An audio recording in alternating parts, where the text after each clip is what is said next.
오늘 우리에게 주신 하나님의 말씀은 에스겔 37장 4절로 6절 말씀입니다. 또 내게 이르시되 너는 이 모든 뼈들에게 대언하여 이르기를 너희 마른 뼈들아 여호와의 말씀을 들을지어다. 주 여호와께서 이 뼈들에게 이같이 말씀하시기를 내가 생기를 너희에게 들어가게 하리니 너희가 살아나리라. 6절 우리 같이 읽습니다. 너희 위에 힘줄을 두고 살을 입히고 가죽으로 덮고 너희 속에 생기를 넣으리니 너희가 살아나리라.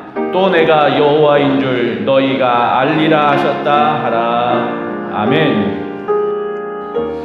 우리 같이 옆에 있는 분들과 인사합니다. 살아나리라. 살아날 것입니다. 뒤에 있는 분들에게도 살아날 것입니다. 깨어날 것입니다. 두 번째 살아나리라 라는 제목으로 말씀을 준비하며 제가 한 소리 들었습니다. 아니 목사님이 갈비뼈가 부러지더니 뼈 얘기만 한다고? 성경에 나오는 이 뼈에 관한 이야기가 특별한 것 같습니다. 그래서 제가 사고를 우려먹으면서 제가 이 말씀을 잘 준비했습니다. 살아나리라.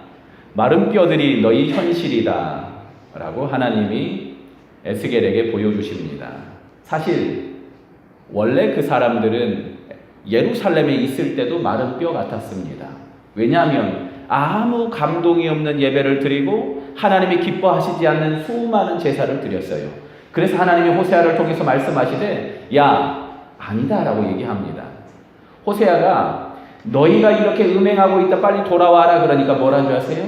호세아 6장 1절에 보니까 오라 우리가 여호와께 돌아가자. 그가 우리를 찢으셨으나 더러 싸매실 것이요 그가 우리를 치셨으나 고치시리라 그래요. 그런데요 이 아멘인 이 구절이 거짓 회개입니다. 호세아 6장 1절 우리가 유명히 잘 아는 이 구절이요 전혀 우리가 아는 거랑 전혀 다릅니다. 호세아가 선포할 때 이스라엘 백성이 이야기하던 오라 우리가 여호와께 돌아가자 그가 우리를 다시 싸매시고 고치실 것이다 라는 이 이야기가 왜 거짓 회개냐면요 여기에 그들의 돌이킴과 회개가 전혀 없습니다. 하나님은 당연히 우리를 용서하실 것이다 라고 얘기하고 있습니다. 어떻게 용서한다고요? 당연히 제사 드리면 돼 라고 생각한 겁니다. 그러자 하나님이 호세아를 통해서 말씀하십니다. 내가 인애를 원하고 제사를 원치 않는다. 내가 하나님을 정말 사랑하는 것을 원하시 내가 피 묻은 너의 이 동물을 죽이는 걸 원하지 않는다라고 말하는 겁니다. 그들이 예루살렘에 있을 때 그들은 이미 마른 뼈 같은 사람이었고요. 아무 감동이 없는 예배를 드린 사람이었고 아무 감사함이 없는 사람들이었습니다. 그런데 그걸 알아요? 몰라요? 모르지요. 그래서 하나님이 그들을 그야말로 그들이 느낄 수 있도록 포로로 끌려가고 그곳에서 철저히 말라 비틀어진 뼈처럼 그들이 고백하게 합니다. 죽음의 골짜기, 마른 뼈의 골짜기로 에스겔을 옮기십니다. 이게 너희 현실이다. 이렇게 얘기할 때 그 백성 그 누구도 부인할 수 없었습니다. 왜냐하면 이제 돌아갈 예루살렘도 불타 없어지고 이 나라도 끝장나는 것처럼 보이고 더 이상 제사도 못 드리게 됐는데 그래서 그들이 뭐 한 줄 아세요? 그 말 강가에서 울면서 하나님을 찾습니다.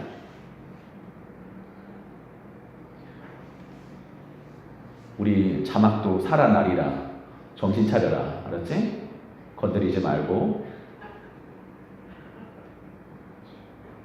하나님께서 그들을 도저히 생각할 수 없는 그곳에서 소망을 생각할 수 없는 그곳에서 우리가 마른 뼈입니다 라고 말할 수밖에 없는 그들에게 이제 하나님이 말하는 겁니다.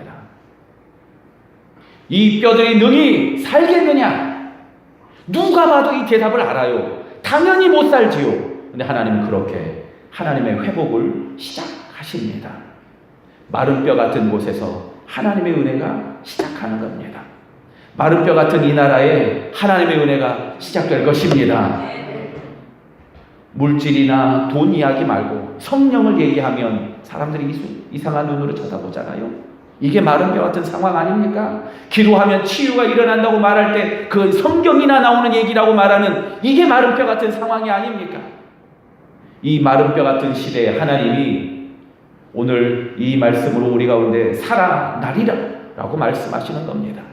살아나리라 말하던 에스겔의 대답이 가관이었습니다. 주 여호와여 주께서 하십니다. 알다라는 단어가 그냥 머리로 하는 그게 아니라 하나님 하시잖아요.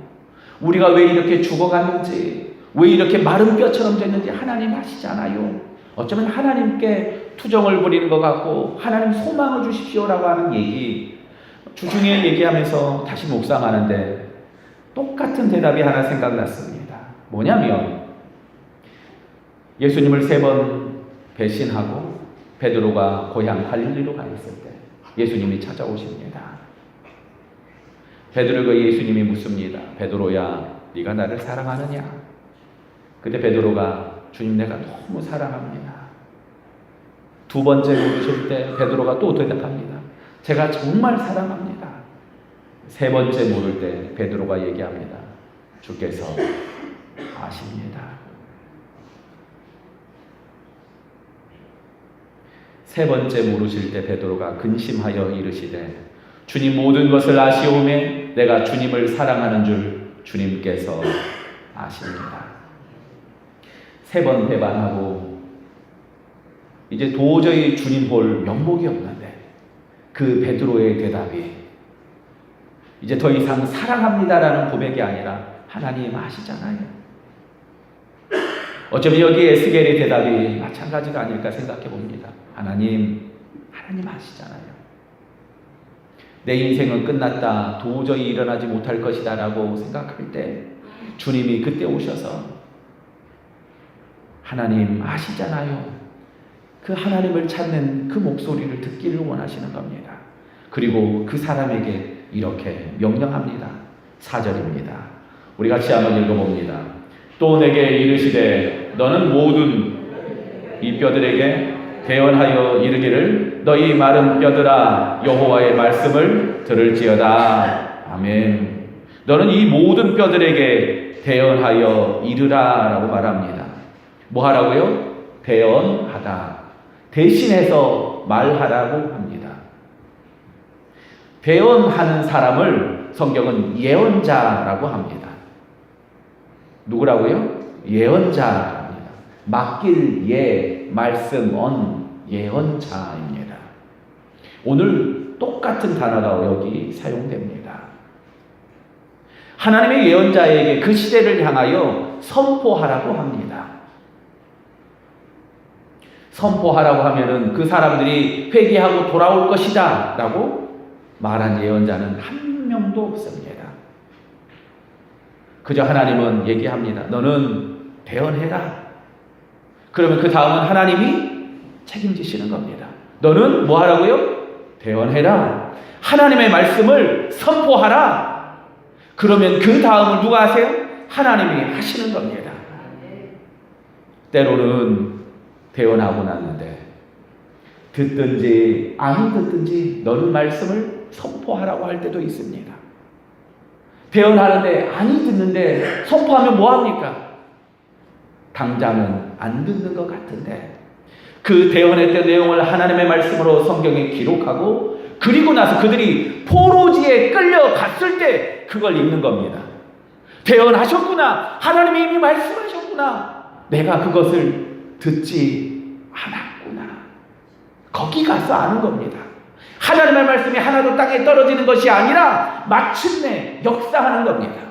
히브리서 4장에 보면 하나님의 말씀은 살아있고 운동력이 있어 좌우에 날선 어떤 예리한 검보다도 예리하다고 얘기합니다.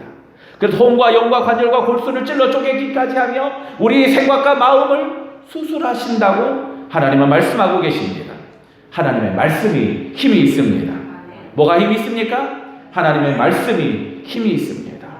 태초에 하나님이 창조하실 때 어떻게 창조합니까? 하나님의 말씀으로 창조하십니다. 빛이 있으라 하면 빛이 있는 겁니다. 하나님의 말씀입니다. 맨날 피곤해 지친 한 청년이 있었습니다. 이 청년은 불면증이 있고요, 우울증이 있고요, 많은 어려움이 있었는데 이 청년이 항상 설교하면은 어땠을까요? 자유. 맨날 자는 겁니다. 불면증이라면 설교 시간에는 그렇게 잘 자요. 심지어 코도 골아요. 근데 끝나고 나면 뭐라는 줄 아세요? 목사님 은혜 받았어요. 잤는데 네가 뭘 알겠냐 싶은데 은혜 받았대요. 나중에 만나서 얘기해 들어보니까 목사님 저는 불면증으로 너무 힘든데 예배 시간에 목사님 설교만 하면 너무 잘 자요. 그래, 너는 여기서 자는 게 예배다. 하나님은 예배할 때 우리에게 참 평안을 허락하시는데 그래, 설교 들을 때 네 마음이 평안하구나, 와서 자라 그랬어요. 근데 청년이 와서 자는데 자고 나서 들린대요. 참 꿈결에 들린대요. 하나님의 말씀이. 그래, 너는 자는 게 예배다. 자는 게 예배다. 예배가 다른 게 아닙니다. 하나님을 만나고 하나님께 감사하며 참 평안을 누릴 수 있는 현장, 그게 진짜 예배라는 겁니다. 이스라엘 백성이 수많은 양을 죽이고 수많은 염소를 죽여요. 예배 드린다고 하나님이 얘기합니다. 내가 천찬의 수양이나 만만의 강수 같은 기름을 원하는 게 아니다. 하나님은 우리 안에 있는 감사와 감동의 예배를 원하고 계신다는 겁니다. 하나님의 말씀이 선포될 때 그 말씀 한 절이 내 마음에 박혀 역사하기를 원하고 계신다는 겁니다. 생각해보면요, 우리가 얼마나 설교를 많이 들어요. 근데 그 많은 설교가 우리 마음속에 다 기억납니까? 그렇지 않아요. 어쩌면 그 말씀 한 절 때문에 사는 이 사람 보며 그 말씀이 우리 안에 콕 박히기도 하지 않습니까?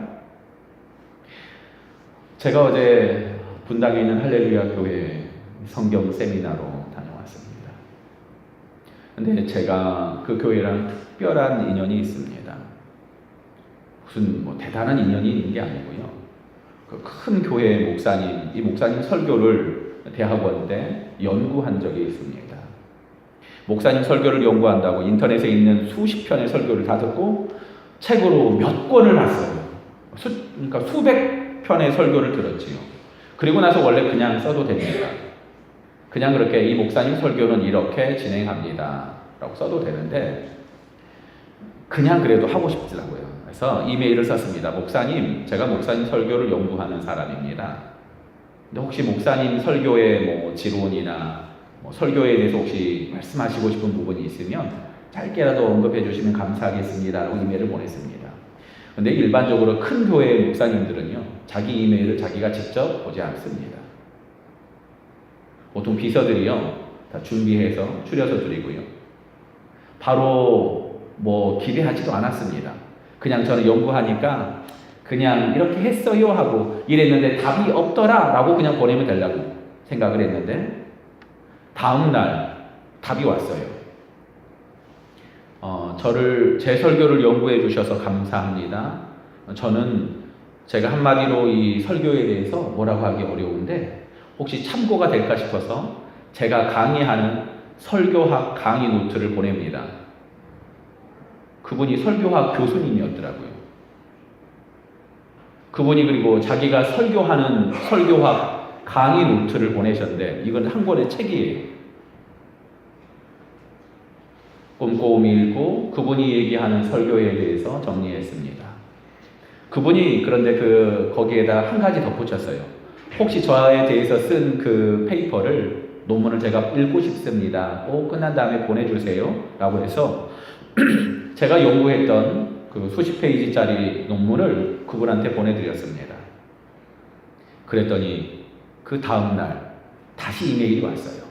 그분이 절대 한가한 분이 아니에요. 다시 이메일이 왔는데 제가 저에 대해서 연구해 주셔서 감사합니다. 제가 이거에 대해서 직접 언급할 수는 없지만 보니까 오타가 있네요. 그리고 나서 오타를 일일이 빨간 글씨로 다 고쳐서 보내주신 거예요. 제가 그분 설교를 수십 편, 수백 편을 읽고 들었는데 제가 기억나는 게 뭔지 아세요?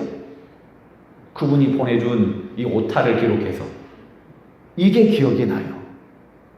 하나님의 말씀은 살았고 운동력이 있는데 아무 감동 없이 선포하고 아무 감동 없이 앉아서 읽었던 그 말씀이 아니더라고요. 내가 하나님 말씀을 들었는데 그 말씀 한 절이 내 마음에 꼭 박혀서 그 말씀 한 절 때문에 오늘도 몸부림치면서 사는 그분의 이야기가 내 마음속에 박히고 그 말씀이 제 마음 가운데 역사하더라고요. 사랑하는 성도 여러분, 여러분 가운데 있는 살아계신 하나님의 말씀은 뭡니까? 이 마른 뼈들이 살겠느냐? 혹시 여러분 인생 가운데, 여러분 가정 가운데, 우리 교회 가운데 마른 뼈 같은 상황을 하나님이 보여주시며 우리에게 도전하시지는 않습니까? 우리가 잘하는 위대한 말씀, 무슨 대단한 설교가 중요한 것이 아니라 그 말씀 한 절이 내 마음에 박혀 하나님이 내 안에 태어나기를 원하고 계시는 겁니다. 마른 뼈들이 살아나리라, 살아나리라.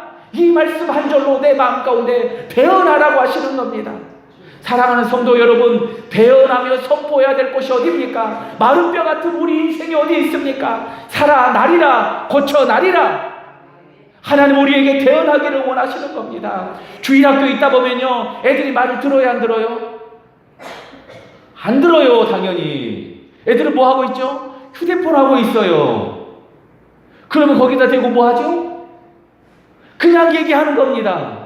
듣든지 안 듣든지. 신기한 건 뭔지 아세요? 애들이 그걸 다 알아요, 다. 그래서 우리는 그저 말씀을 선포하는 겁니다.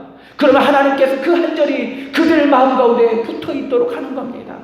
당장 우리가 선포하면 그 선포가 흘러 지나가는 것 같지만 하나님이 그 말씀 한 절이 살아서 우리 안에 역사하게 하시는 겁니다. 교회의 영적인 부흥은 언제 시작합니까? 말씀이 대언되며 선포될 때 시작됩니다. 사랑하는 성도 여러분, 우리 교회에 말씀을 연구하며 함께 공부하는 모임들이 있습니다. 성경 공부 모임에 오세요. 꼭 오세요. 화요일날 오전에도 있고요, 화요일날 저녁에도 있고요, 수요일날은 없고 목요일날 오후에 있고요, 금요일날 오전에 있고 금요일날 저녁에도 있고, 여러분이 원하는 때 언제든지 달려갑니다. 하나님의 말씀을 사모하여서 모인 그곳에, 하나님의 말씀이 선포된 그곳에 살아나는 역사가 일어납니다. 혹시 못 온다면요, 새벽 예배 나오시고요, 그것도 어려우시면요, 읽으면서 선포하세요. 그것도 어려우시면은 이 말씀 한 구절, 혹은 제가 항상 이 설교 제목을요, 될 수 있으면 성경 구절 그대로 합니다. 이 성경 구절 한 구절 살아나리라. 온종일 살면서 한 주간 동안 살아나면서 한 주간 동안 생활하면서 이 구절로 기도해 주세요. 살아나리라, 살아나리라.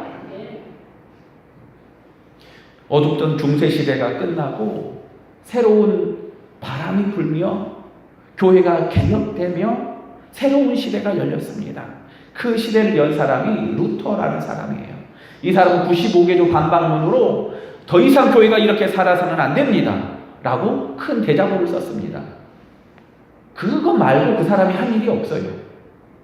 딱 하나 더 있습니다. 그 사람이 한 일인데 뭐냐면 성경을 번역했습니다. 당시에 이해할 수 없는 성경이 예배 시간에 선포됐습니다. 라틴어로 선포가 되고 그들은 들어도 이해를 못하는 거예요. 그냥 앉아서 듣기만 해요. 나 오늘 예배 참석했으니까 괜찮겠지?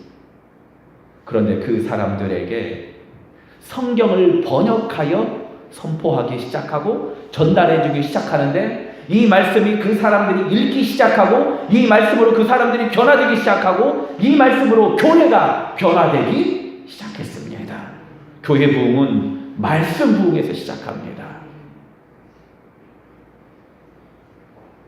그리고 그 말씀을 어떻게 선포하냐면 선포한 내용이 5절에 있습니다.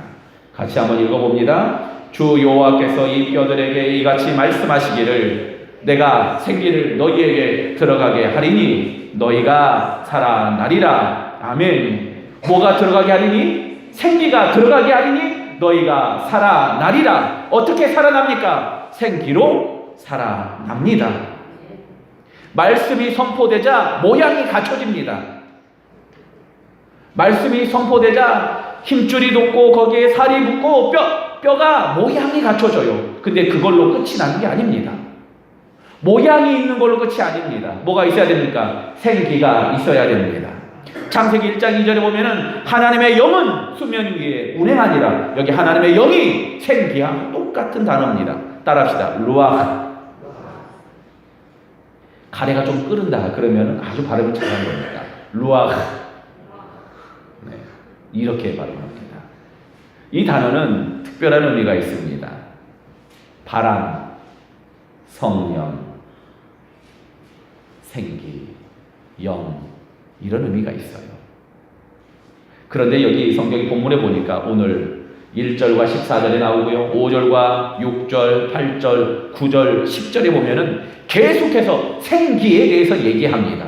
하나님의 영에 대해서 얘기합니다. 특별히 9절 뒤에 보면 사방에서 바람이 불어서 살아난다 얘기하잖아요. 여기는 어디랑 똑같이 써 있냐면요, 하나님께서 흙으로 지으시고 아담에게 생기를 불어 넣으셔서 라는 단어랑 똑같이 사용하고 있습니다.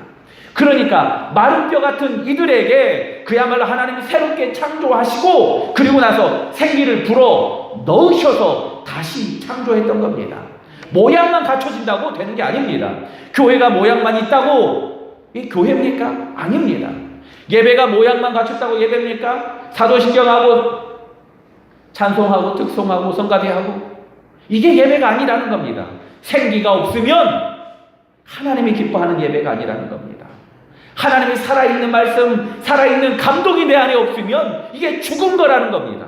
하나님의 성령이 오늘 여러분 가운데 있기를 주님의 이름으로 축원합니다. 인자야, 이 뼈들이 능히 살겠느냐? 이 뼈들이 어떻게 군대가 됩니까? 생기가 들어감으로 군대가 되고, 겁에 떨던 제자들이 성령이 충만함으로 그들이 담대하게 외치기 시작합니다. 살아계신 하나님의 성령이 오늘 여러분 가운데 있기를 주님의 이름으로 축원합니다.